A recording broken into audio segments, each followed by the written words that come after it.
Good morning, everyone, and good afternoon to our global Sangha. There's a school of teaching called Yogacara in Mahayana Buddhism, and I would say in the last 10 years it's probably been one of the most powerful influences on my life, my practice. It can feel very complex. The literature on it can feel very heady and hard to penetrate. And there's a new book out called Making Sense of Mind Only, with why Yogacara Buddhism matters. And I think it's going to be a very excellent book. I've only just started. My teacher, Kokyo Henkel, is leading a study group, a 1-year-long study group of this book. But the core teaching is kind of very simple, but very subtle. It takes a long time for us to really see our own mind. Yogacara focuses on the questions of what is our mind, or maybe more accurately, what our mind isn't. An examination of inquiry about mind and what it isn't really, and what it is, I suppose. But also a close examination of how we relate to the perceptions that we have. What's our relationship to those perceptions? What are our assumptions about the stimulus that comes in through our senses? So it's a very close examination of that. So I'll just read a little bit of an introduction and then just speak a little to it. So this book is by William Waldron.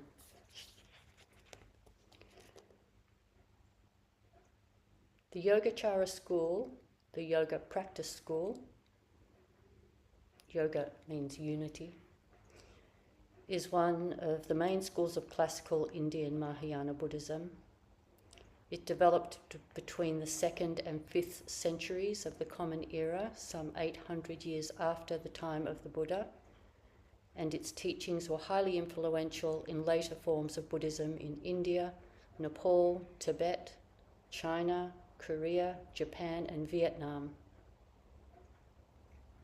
It was an encyclopedic tradition that collected and systematized the broad range of Buddhist teachings up to its own time, such as the 3 Buddha bodies, the Bodhisattva path to awakening, the signature concepts we will be focusing on, the 3 natures, the storehouse consciousness, and mere perception.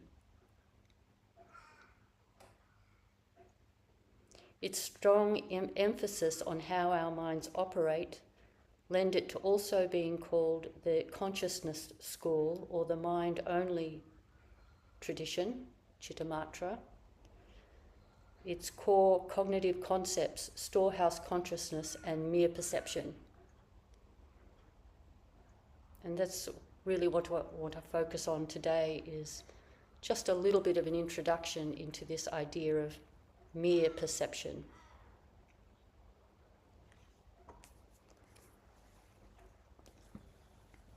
And if you've read anything or heard anything about the mind-only school, you might have come across one of the main critiques, which is, I think, and many people would agree, a misinterpretation of this teaching.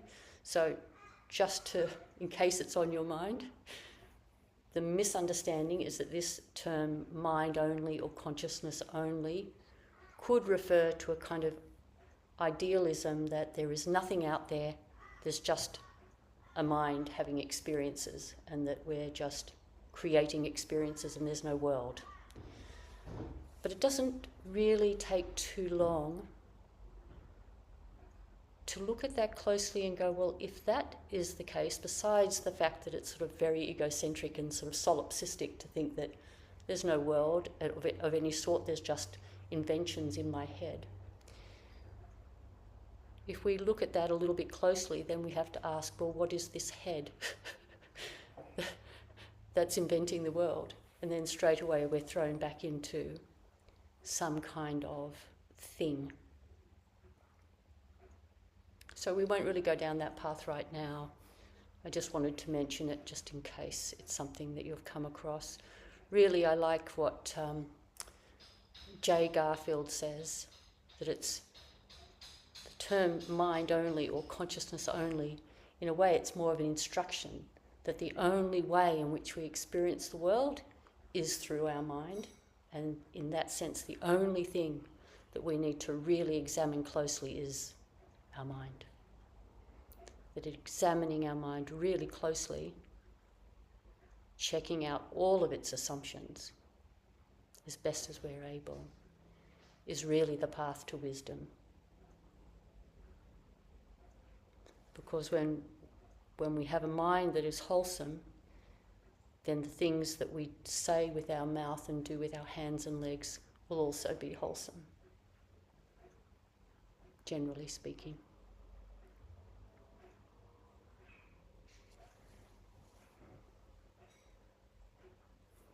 So just as a way to begin, and also to say that the most powerful error that we make from a Yogacara perspective is that we feel kind of emotionally, I think we understand cognitively that it's not true, but emotionally we feel as if there is a consistent self, a consistent me in here, and there is others out there. From a Yogacara perspective, that is the core error called subject-object duality, subject-object error. We feel and we function as if there is a consistent self here and that there are selves out there. And we believe it wholeheartedly, and that that's the source of all the difficulty in the world.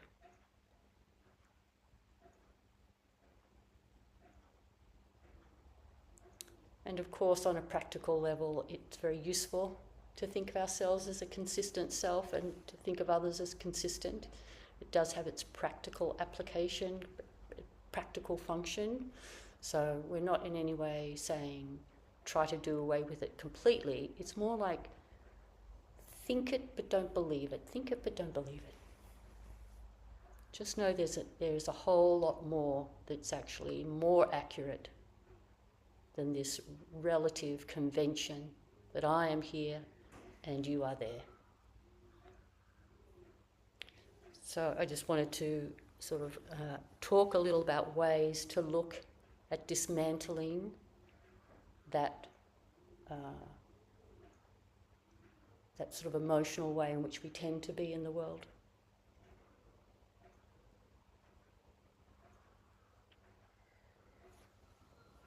And the easiest place to start, I think, is to really look closely at the fact that everything is changing.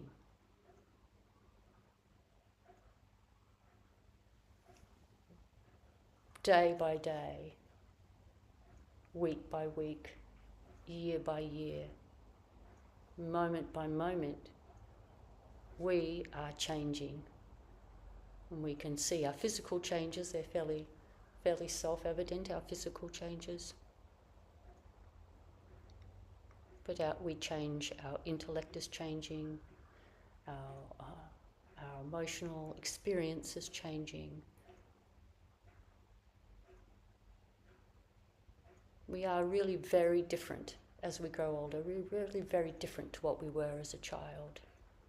There's flavours that move through, but there's this constant change, and it's not as if we're fixed and then something happens and we change.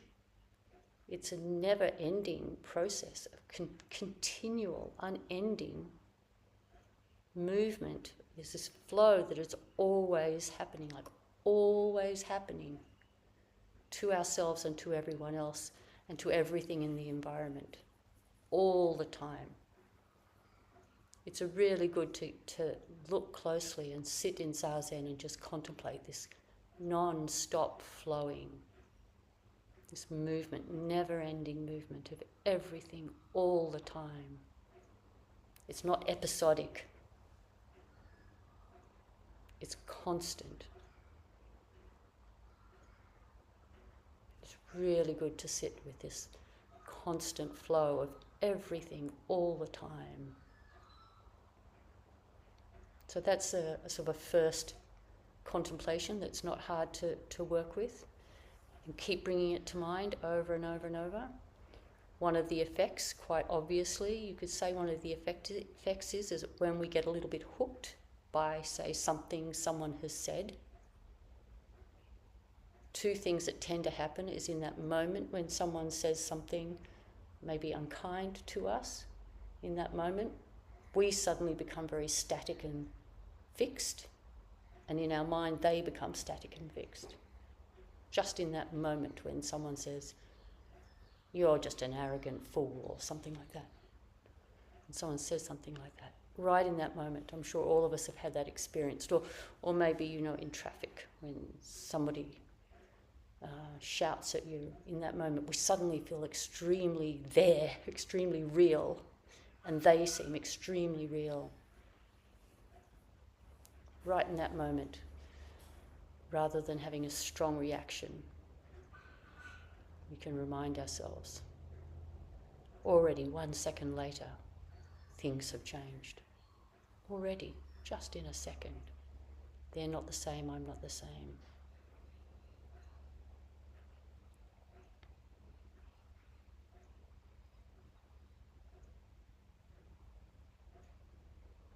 So that's one way to begin to, on a sort of bodily level, begin to dismantle our assumptions about ourselves.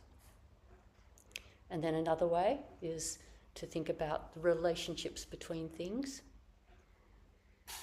That if someone is aggressive to us in traffic, we can, in that moment, think about all the things in their life that have brought them to the moment that they are aggressive in traffic.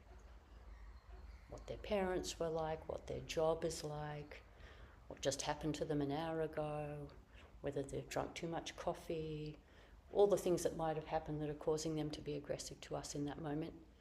And whatever our reaction is to them, think of all the things in our life that have caused us to get to the moment that we are. And of course, we often think about cause and effect as everything in the past leading up to this moment. But of course, it's not a static moment. It's not like everything leads up to who I am now.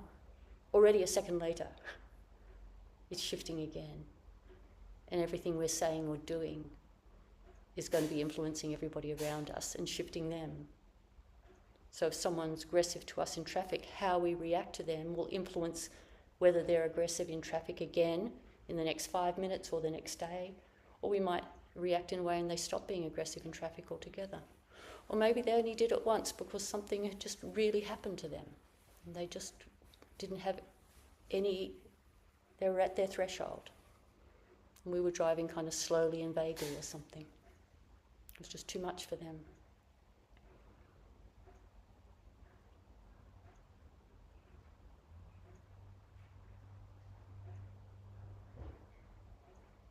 So that's another way to begin to kind of loosen our identification with ourselves and our identification with others. And it can extend, of course, to objects and events, to what we think about particular things. People can get very attached to particular objects. It's good to remember that those objects are in a state of decay all the time. Not decay in a particularly negative sense, but just actually. Everything's in a state of falling apart all the time. Or it's growing, but then it will fall apart. I was just looking at the succulents just outside the temple here. The first shoots that come up are sort of very upright, and then as they get older, the tips, which were very pointy, just start to curl out. And then as more new shoots come out, and they're kind of lower down on the plant, they curve down lower and lower until the whole thing starts to droop. And then usually someone comes along with some secateurs and cuts them off. So that's how objects are in the world. It's how bodies are. That's what happens to bodies. So if we have a tendency to be attached to objects, it's good to remind ourselves all the objects are in a state of decay. It's not a bad thing. It's just a lovely thing. Because like that plant out there, if the leaves at the bottom didn't droop down and then fall off or get cut off, there'd be no room for the new ones, and the plant wouldn't be able to kind of keep on living. It needs the fresh shoots, just like we need fresh babies.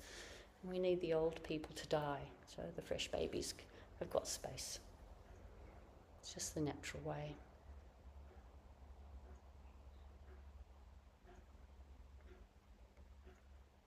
So what tends to happen to us is we do get attached to this false sense of a fixed self.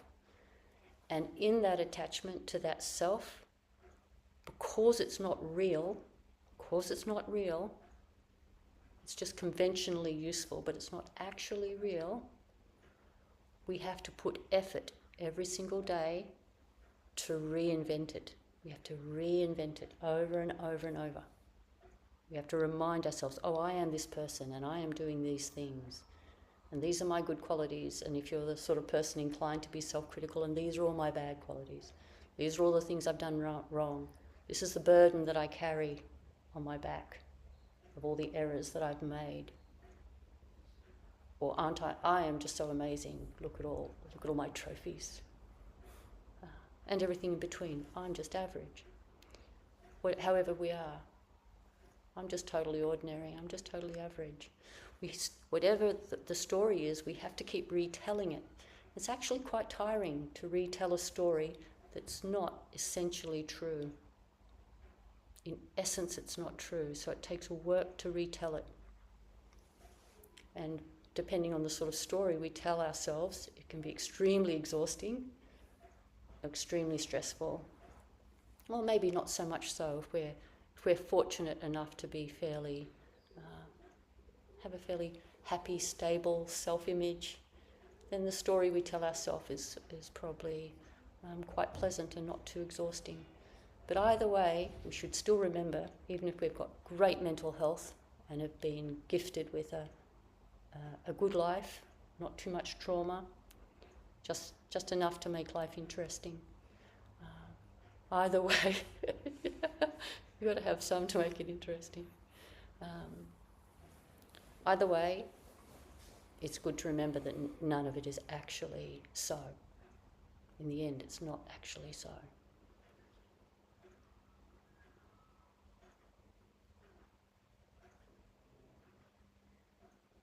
So this is what the Yogacara teachings examine in great detail. So I'll just read a little bit. This is just in the prologue, so right at the start.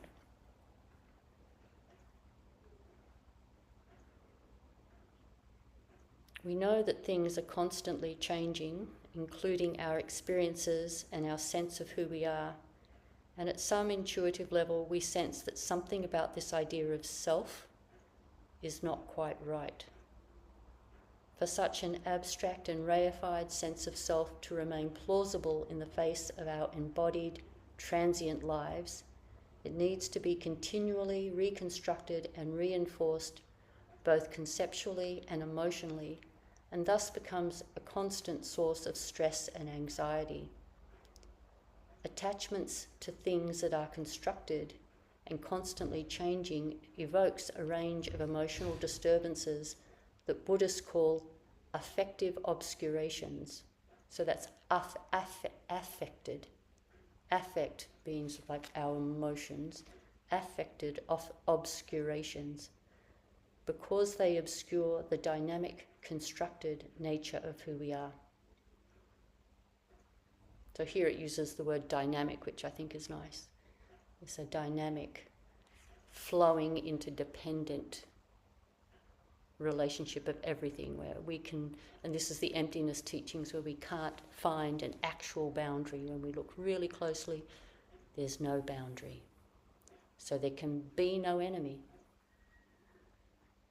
In the end, there can be no enemy. Even though enemy seems like a strong word, a lot of people have certain people that they kind of habitually don't like or habitually have strong opinions about. Actual individual people that they know with names, or types of people that they have an idea about.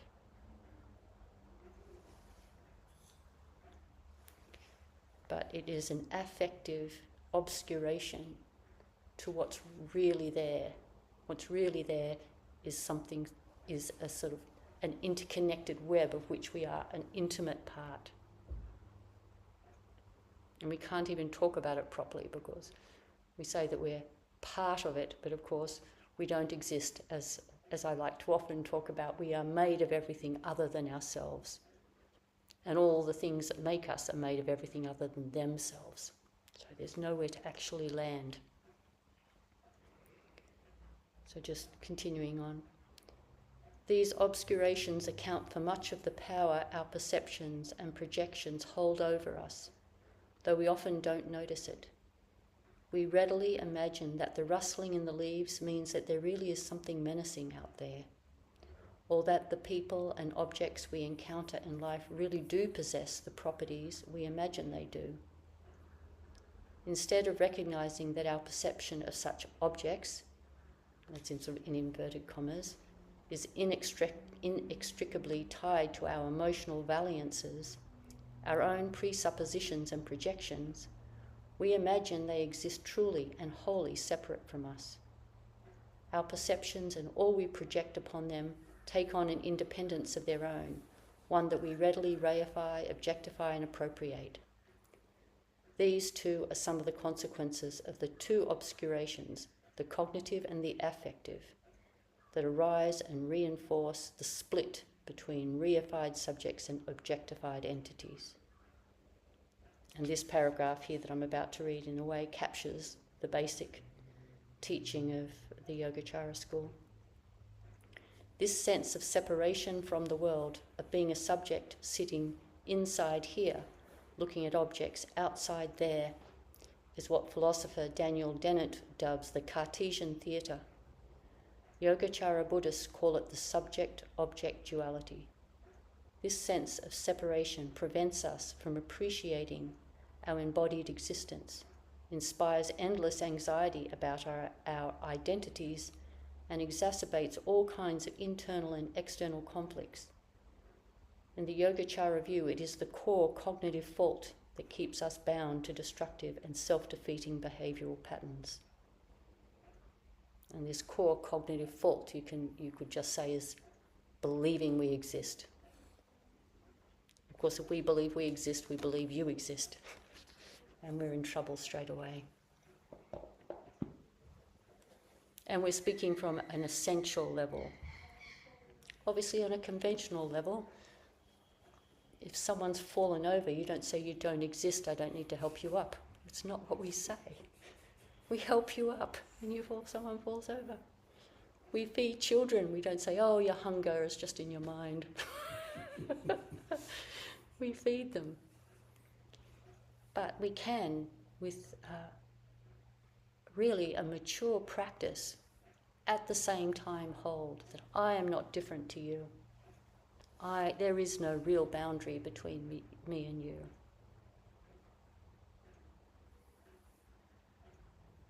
The implications of this teaching are really very vast. So just a few thoughts on how to practice with it. I think one of the most obvious ways that I just never fail to appreciate over and over and over. It keeps deepening. It's just the experience of breathing. Because when we breathe in, one way we can think about it just is that the air is out there and we're breathing it in and taking it into our body, and then we're breathing it out. And that's certainly what's happening in one way. But also looking at it closely, we start to see that the idea of the inside and outside starts to fall apart a little bit. Where's the exact spot that you decide that the air is outside, and when does the moment that you decide that it's inside? Is it just as it touches the lips and goes in, or is it the back of the throat? Or is it down the esophagus just before it goes into the lungs? Like, where's the spot? Or is it at the lungs once it transfers from the lungs into the bloodstream? Where's the spot? We can't find the spot. And we think about that relationship, that this, what we're taking in is keeping us alive. And what we're breathing out is the sort of the waste products which we need to breathe out to keep ourselves alive. Otherwise we'd have this toxicity in our blood. It's this incredible thing that's going on 24 hours a day, every single day that we're alive. There's this breathing in and breathing out. And we say breathing in and breathing out, but that's just a convention. If you just sit with it over and over and over, you start to really feel that we can't find a genuine boundary. And we can start to feel this enormous gratitude that this experience of consciousness housed in this sort of body can happen. You can really feel incredible gratitude. And the air, we know this too just from COVID, that everyone's sharing the same air. It's all going in and out of us. In this room right now, we've all breathed in each other's air. I mean, it's amazing. It's happening across the whole planet. All the different species sharing the same air, drawing it in, letting it out, providing for each other the nutrients that we need to live. So just observing the breath is a good way to, on a subtle level, dismantle our sense of ourselves. And then the second, as I was sort of referring to before, is exploring the past, how we got to be who we are in this particular moment. All the things that have happened, and there's no edge.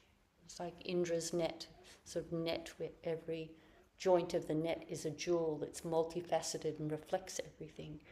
There's just, everything's involved. In the end, everything's involved in our existence. And in that everything is involved in everyone else's existence. And that also can help us resist the mental habit of reifying something, thingifying things. Thingifying is a really nice word. I don't know if it's in the dictionary yet or not, but it's a great, to thingify things.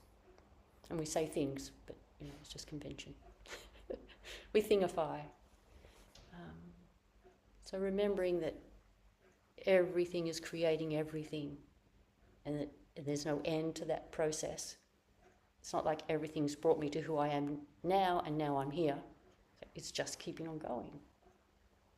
You and I are all influencing each other in this moment, altering who we are. So that's another way to contemplate. And the same with other people and plants and animals. A lovely thought is just every time you come across something that's alive, it's just to think about how it's alive because of everything it's been doing and everything else has been doing, and it's still alive. Like it's been breathing, or it's been keeping itself cool enough, or warm enough, or wet enough, or dry enough. And all of those things in the environment have allowed it to be alive, to get to this moment.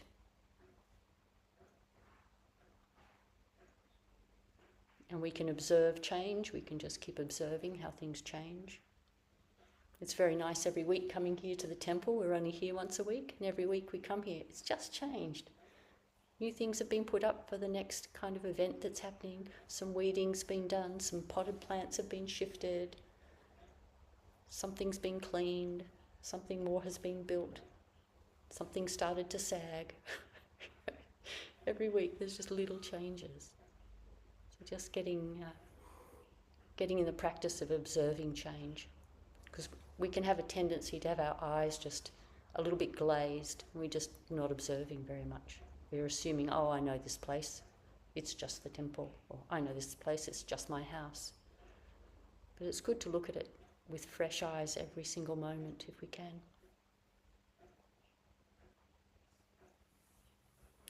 And the other thing too is to observe the moments when we're suffering or when we're mentally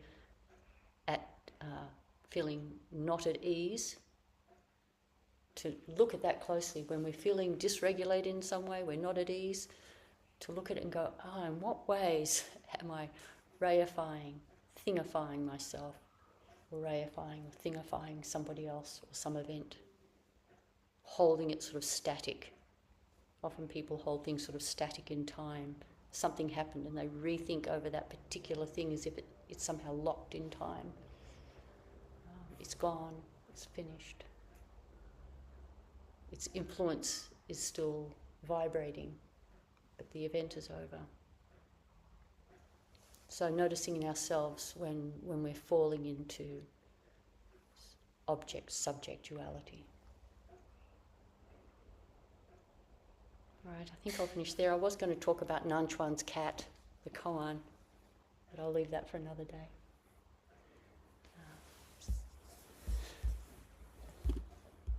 I'll see if I can show the people. Oh no, do this first.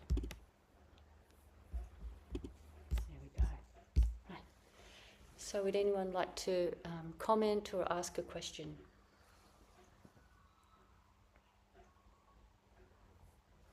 Evgeny? You said a thought when you were talking about the breathing exercise. The Sri Suzuki book, the Beginner's Mind, Zen Mind, Beginner's Mind, and he talks about the analogy with the swinging door we bring, and this is as we kind of breathe in the whole world and breathe out the whole world. So there is no real separation, just there is a door, and it's swinging. And yeah, that's a good analogy. Yeah, so Yevgeny was just saying Suzuki Roshi in his book Zen Mind, Beginner's Mind, talks about the breath as a swinging door. We're breathing in the whole world, we're breathing out the whole world. And of course, there's not actually a swinging door, but it's just a nice way to think of it. Yeah. And there is no external world. There's no external world, no internal world. All one world, yes. Yeah. And also like from another book, I'm trying to read in the Buddhist world words.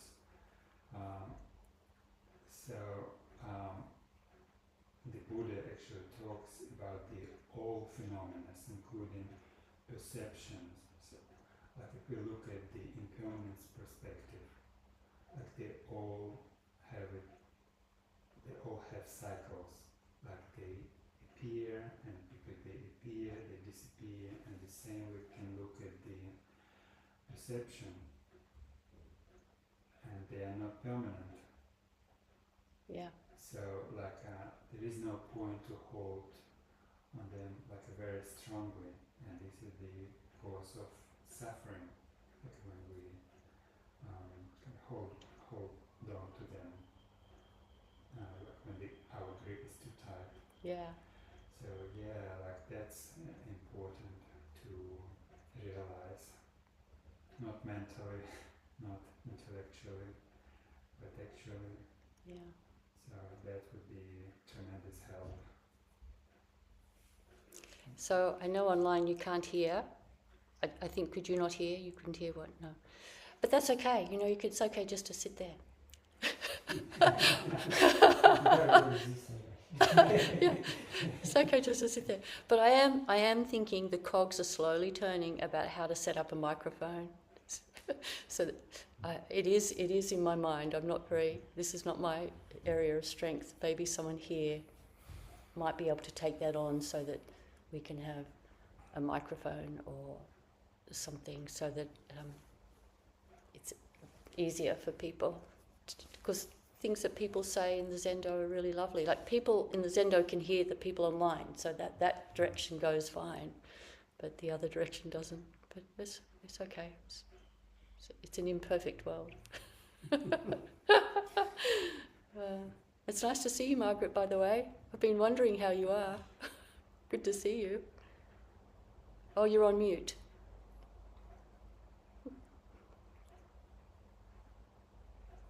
Is that better? I've lost my mute button. Oh, I can hear you now. Oh, good. It says audio instead of mute. Oh, that was confusing. Well, you might hear me, Nettie, but are you really hearing me? This whole thing is just so mind-boggling. I'm thinking, oh my God. I have noticed, in fact, I've had arguments about it with yoga teachers, that when you breathe in, they say there's a little pause and then you breathe out. But that's not, I think, what really happens. When you're breathing in, there's part of you still breathing in while you've started to breathe out. The same thing happens at the other end. And it's like sitting on the edge of the shore, watching the wave come in. The wave sweeps in right up the sand, and it's still going up, and underneath, it's coming back. And the same thing happens. It goes back into the sea. And as it goes back, the bulk of it goes back. There's another wave coming in. Oh, yeah. It's totally continuous. And if you really don't breathe yourself, if you allow yourself to breathe yourself, that's what's happening with breath. There isn't one where you stop breathing in and start breathing out, because part of your lungs are already ahead. It's beautiful, continuous. Oh, I'm going to hang out with that Yeah, this evening, my next Zazen. I'm going yeah. to spend time with that. Thank you, Margaret. Thank you. Sarah.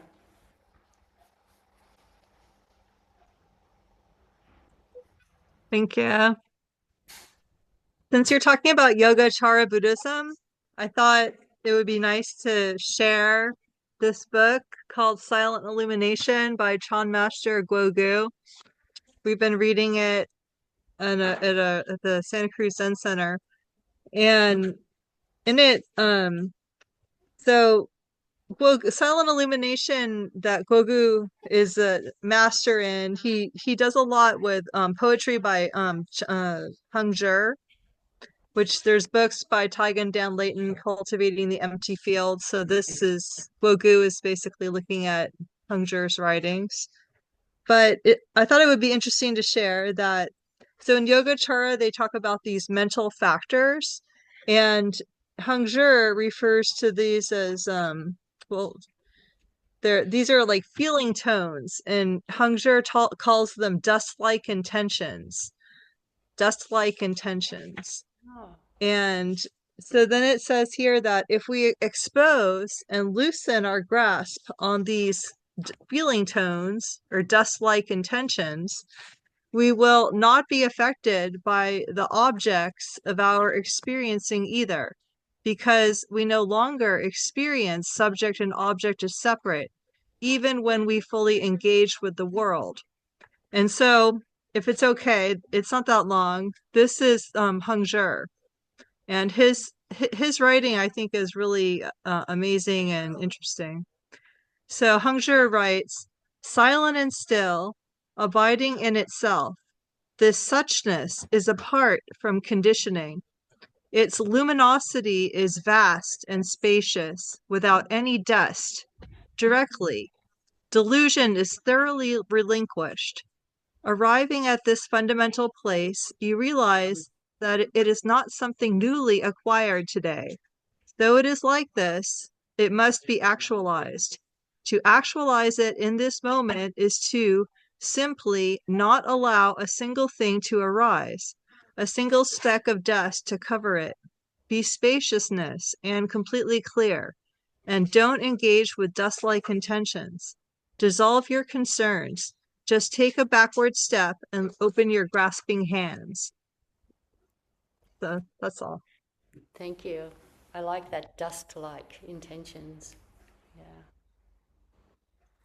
All right, we better finish up for today. Thank you for everyone for joining. We'll do a little chant and then some 3 prostrations.